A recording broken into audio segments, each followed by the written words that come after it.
የዩኤን ጥናት እንደሚያሳየው የአንድ ሀገር ጂዲፒ ከ25 እስከ 30% የባህር በር ነው። ለምሳሌ ኢትዮጵያ 100 ቢሊዮን ከሆነ ጂዲፒዋ አይኗ ያየ 25 ቢሊዮን 30 ቢሊዮን ትታለች ማለት ነው።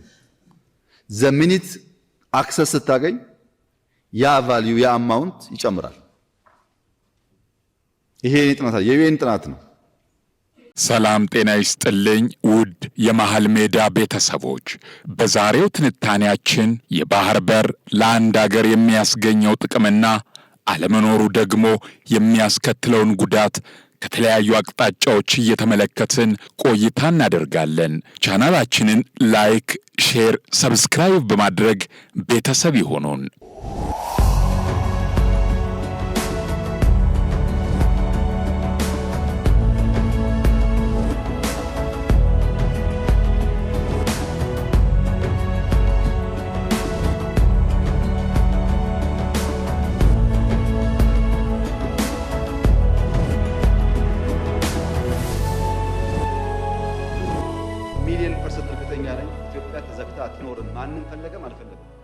በኢኮኖሚው ዘርፍ የኢትዮጵያ የወጪና የገቢ ንግድ የሚካሄደው አብዛኛው በባህር ላይ ሲሆን ኢትዮጵያ የኬንያ፣ የሱዳን፣ የጅቡቲ አንዳንዴም የሶማሊያ ወደቦችን ትጠቀማለች። ሆኖም ኢትዮጵያ ወደ ውጭ የምትልከውና ከውጭ የምታስገባው ጠቅላላ ንግድ 90% በጅቡቲ በኩል እንደሆነ ነው መረጃዎች የሚያሳየው። እንደ አውሮፓውያን አቆጣጠር በሜይ 3 2009 በአፍሪካ ፕሬስ ኤጀንሲ የወጣው መረጃ እንደሚያመላክተው ኢትዮጵያ በአንድ ወደብ ላይ ብቻ በመንጠልጠሏ የንግዱን እድገት አቀጭጮታል። እንዲሁም ለጅቡቲ ወደብ በኢትዮጵያ በኩል የሚከፈለው ታሪፍ በየጊዜው እየጨመረ በአንድ ወቅት በአንድ ጊዜ 25% ጭማሪ ታሪፍ መቆለሏ የሚታወስ ነው። የአሰብ ወደብ በአካባቢው ካሉ ኢትዮጵያ ልትጠቀምባቸው ከምትችል ወደቦች በሙሉ ለመሃል አገሩ የቀረበች ነች። የኬንያው ሞምባሳ ወደብ ለሰሜኑ ኢትዮጵያ ከ800 ኪሎ ሜትር በላይ የሚርቅ ሲሆን በኬንያና በኢትዮጵያ መካከል ያለው የመኪና መንገድም የተበላሸና ለከባድ የጭነት መኪኖች አዳጋችም ነው። ከአዲስ አበባና በአካባቢዋ ያሉት ወደቦች መካከል ያለው ርቀት በኪሎ ሜትር ሲሰላ በ2003 ዓመተ ምህረት የታተመውና በዶክተር ያዕቆብ ኃይለ ማርያም የተጻፈው አሰብ የማን ናት የሚለው መጽሐፍ ላይ የተወሰደው መረጃ እንደሚያመላክተው ከአዲስ አበባ ሞምባሳ 1804 ኪሎ ሜትር ይርቃል። ከአዲስ አበባ ፖርት ሱዳን 1696 ኪሎ ሜትር፣ ከአዲስ አበባ ሞቃዲሾ 1520 ኪሎ ሜትር፣ ከአዲስ አበባ በርበራ 943 ኪሎ ሜትር፣ ከአዲስ አበባ ጅቡቲ 910 ኪሎ ሜትር፣ ከአዲስ አበባ አሰብ 624 ኪሎ ሜትር። በዚህ ስሌት መሰረት ዕቃ ጭነው ከጅቡቲ ወደ አዲስ አበባ የሚመጡ ወይንም ከአዲስ አበባ ወደ ጅቡቲ የሚሄዱ መኪኖች አሰብ ደርሰው ከሚመጡ መኪኖች ወደ አንድ ቀን የሚጠጋ ተጨማሪ ጉዞ አለባቸው ማለት ነው። ለዚህ ጉዞ የነዳጅ ወጪ፣ ሾፌሮች የሚያጠፉት ጊዜና በመኪናዎች ላይ የሚደርሰው ብልሽት እንዲሁም ለወደብ የሚከፈለው ታሪፍ በሙሉ ቢተመን በአገሪቱ ላይ ከፍተኛ የኢኮኖሚ ክስረት እንደሚያስከትል የማይካድ ሐቅ ነው።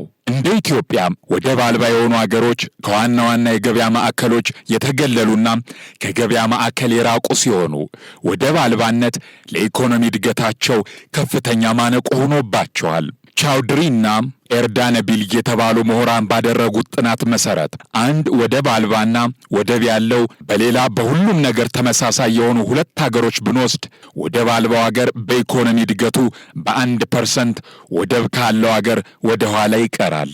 ይህም ማለት ወደብ ያለው ሀገር በ24 ዓመት ውስጥ ኢኮኖሚው በእጥፍ ሲያድግ ወደብ አልባው ሀገር ኢኮኖሚው በእጥፍ እንዲያድግ 36 ዓመታት እንደሚፈጅበት እነዚህ ምሁራን ያረጋግጣሉ። በሌላ ጥናት እንደተረጋገጠው ደግሞ ወደብ አልባ በመሆን ብቻ የአንድ ሀገር የውጭ ንግድ መጠን ከ33% እስከ 43% ሊቀንስ ይችላል። ዶክተር አክሎግ በቅርብ ጊዜ ከሰሃራ በታች በሚገኙ ሀገራት የተደረገ ጥናት ሲጠቅሱ ከሰሃራ በታች የሚገኙ ወደብ አልባ ሀገራት የውስጥ ለውስጥና ወደ ወደቡ የሚያሸጋግረው የትራንስፖርትና ተያያዥ ወጪዎች ወደብ ካላቸው ሀገራት በ4 እና በ5 እጅ እንደሚበልጥ ይገልጻሉ። ይህም ከዕቃው ሽያጭ የሚገኘው አብዛኛውን ገንዘብ ይወስደዋል እንደማለት ነው። ይህም ማለት ኢትዮጵያ ወደ ውጭ የምትልካቸው ምርቶች ዋጋቸው ስለሚንር በዓለም ገበያ ተወዳዳሪ ሊሆኑ አይችሉም። እንዲሁም ወደ አገር የሚገቡ ሸቀጦች ዋጋቸው በጣም ከፍ ይላል። ይህም በመሆኑ ለኢትዮጵያ የባህር በር የወደብ ጉዳይ ከምንጊዜውም በላይ አስፈላጊ መሆኑ ምንም የማያጠያይቅ ነው። የኢኮኖሚው ልማት ሊቅ በመባል የሚጠሩት ፖል ኮሊየር እንደሚሉት ከሆነም የባህር በር ካለህ ገበያህ መላው ዓለም ነው። የባህር በር ከሌለህ ደግሞ ገበያህ የጎረቤት ሀገር ብቻ ነው። ስለሆነም አገራት ወደብ አልባ ላለመሆን ጥረት ያደርጋሉ። ኮሊየር በተጨማሪም ወደብ አልባ አገሮች የጎረቤቶቻቸው እስረኛ ናቸው ብለዋል። እንዲሁም ጄፍሪ ሳክስ የተባሉ የኢኮኖሚ ልማት ሊቅ የባህር በር የሌለው አገር ከሚገጥሙት ዋነኛ የኢኮኖሚ ችግሮች ወደብ አልባ መሆንን ገልጸዋል። በመቀጠልም የባህር ጠረፍ ለኢኮኖሚ ልማት የላቀ ሚና ይጫወታል ማለት ማጋነን አይደለም። የባህር በር አለመኖር ደግሞ በጠቅላላው ለአንድ አገር የኢኮኖሚ ልማት ወደ ኋላ መቅረት ዋነኛ ምክንያት መሆኑን ጄፌሪ ይገልጻሉ። በተጨማሪም ኪቦር ኦፐሬቲ የተባበሩት መንግስታት የንግድና የልማት ኮሚሽንን በመጥቀስ የባህር በር አለመኖር ለኢኮኖሚ እድገትና ለልማት ዋነኛ እንቅፋት መሆኑን ያረጋግጣል ብለዋል። ለአንድ አገር ልማት አስፈላጊ ከሆኑ ዋነኞቹ ግብዓቶች አንዱ ከውጭ ወደ አገር የሚገባውና በስራ ላይ የሚውለው ገንዘብ ነው። አንድ የውጭ ኢንቨስተር በሌላ አገር ገንዘቡን ስራ ላይ ከማዋሉ በፊት የሚጠይቃቸው አያሌ ጥያቄዎችና የሚያደርጋቸው ምርምሮች አሉ። ከነዚህም ጥያቄዎቹ ከዋነኞቹ አንዱ የሚያመርተው ምርት እንዴት አድርጎ ወደ ዓለም ገበያ ማዝለቅ እንደሚችል ሲሆን ለዚህም አስተማማኝ የሆነ በቅርብ የሚገኝ ብዙ ወጪ የማያስወጣው መገናኛ መኖርና አለመኖርን ነው። ወደብ አልባው አገር የሚያመርተው ዕቃ ግዙፍ አይነት ከሆነ በየብስ ትራንስፖርት ወደ ባህር ተሻግሮ ከዚያም ወደ ዓለም ገበያ ለማዝለቅ ወጪው ቀላል አይሆንም። ስለዚህ አንድ ኢንቨስተር በአንድ አገር ውስጥ መዋለ ንዋዩን በሥራ ላይ ከመዋሉ በፊት ይህ አገር የባህር በር ባለቤት ነው ወይስ አይደለም የሚለው ወሳኝነት ያለው ጥያቄ ይጠይቃል። ሌላኛው ጥቅም በዲፕሎማሲው በኩል ነው። የዓለም 70% የንግድ ዕቃዎች ከሚተላለፉበት እጅግ ስትራቴጂክ ከሆነው ከቀይ ባህር አካባቢ በመገለሏ ኢትዮጵያ በአካባቢው ያላትን ተሰሚነት ለማስመለስ ከፍተኛ የዲፕሎማሲ ጥረት በማድረግ ላይ ትገኛለች። በቀጣይም ኢትዮጵያ የባህር በር ባለቤት ስትሆን በአካባቢው የሚኖራት ተደራዳሪነት ደግሞ ከመቼውም ጊዜ በላይ ከፍ ያለና ተጽዕኖ ፈጣሪ ይሆናል። ሌላኛው ጠላትን መከላከል በተመለከተ ነው። በዓለም ሁኔታዎች ከፍተኛ ዕውቀትና ተሞክሮ ያላቸው አቶ በላይ አባይ እንደሚገልጹት ኢትዮጵያ የባህር በር ኑሯት ጠላቶቿን ካልተቋቋመቻቸው በስተቀር ምኞታቸው ብዙ እንደሆነ ያስረዳሉ።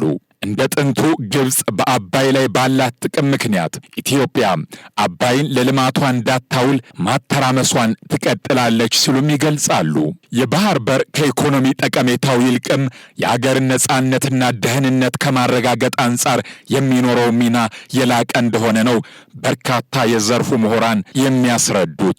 በአገር ደረጃ የተገለጸው እንዳለ ሆኖ ወደብ አልባነት ከእያንዳንዱ ኢትዮጵያዊ የቀን ተቀን ኑሮ ጋር ቁርኝት አለው። በአሁኑ ወቅት በአገሪቱ ለሚከሰተው የኑሮ ውድነት እንዲሁም የዕቃዎች የዋጋ መናር የወደብ አገልግሎትና ቀረጥ ከፍተኛ አስተዋጽኦ አለው። በዚህ ሁኔታ ውስጥ ኢትዮጵያ የራሷ ወደብ ቢኖራት ኑሮ ለሰው ሕይወት አስፈላጊ የሆኑት ሸቀጣ ሸቀጦች ከቀረጥ ነፃ ወይንም አነስተኛ ቀረጥ ተከፍሎባቸው ቢገቡ ለተከሰተው የኑሮ ውድነት መፍትሄ ይሆናሉ።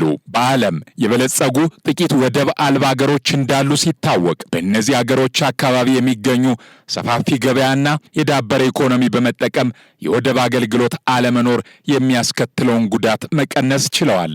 እነዚህ አገራት የደረጁ የመገናኛ አውታሮችና መጓጓዣዎች በመጠቀም ያለ ብዙ ችግር ወደ ወደብ ይዘልቃሉ። ለምሳሌ ያህል ኦስትሪያ፣ ሉክዘምበርግና ስዊዘርላንድ ወደብ አልባ ቢሆኑም ወደብ አልባነቱ እጅጉን አልጎዳቸውም። በኢኮኖሚያቸው አነስተኛ የሆኑ ታዳጊ ሀገራት ግን ወደብ አልባነት የንግድ እንቅስቃሴያቸውን ከ33 እስከ 43 በመቶ ስለሚቀንሰው ይህንን በመረዳት የተባበሩት መንግስታት እነዚህ ወደብ አልባ ሀገሮች ወደ ውጭ የሚልኳቸውና ከውጭ የሚያስገቧቸው ዕቃዎች በቀላሉና በተቀላጠፈ መልኩ እንዲከናወኑ በተባበሩት መንግስታት በውሳኔ ቁጥር 1028 በ2002 እና 2003 ዓመተ ምህረት የወደብ ባለቤት የሆኑ አገሮችን ጠይቋል። ለአሁኑ የኢትዮጵያ ትውልድም የሚቀርበው ግልጽ ጥያቄ አንድ ነው። ኢትዮጵያ ወደብ አልባ ሆና ኢኮኖሚዋ እጅጉን ክፉኛ እየተፈተነ ይቀጥላል ወይንስ የባህር በር ኑሯት የጎለበተችና የበለጸገች ትሆናለች? ውድ ቤተሰቦቻችን የባህር በር ለአንድ አገር የሚያስገኘው ጥቅምና አለመኖሩ ደግሞ የሚያስከትለው ጉዳት በሚመለከት በዶክተር ያዕቆብ ኃይለማርያም አሰብ የማን ናት ከሚለው መጽሐፍ መነሻ በማድረግ ያዘጋጀንላችሁ የዛሬው ትንታኔ የተከታተላችሁትን ይመስላል። ቀጣይ በሌላ መሰናዶ እንጠብቃችኋለን። ጤና ይስጥልኝ።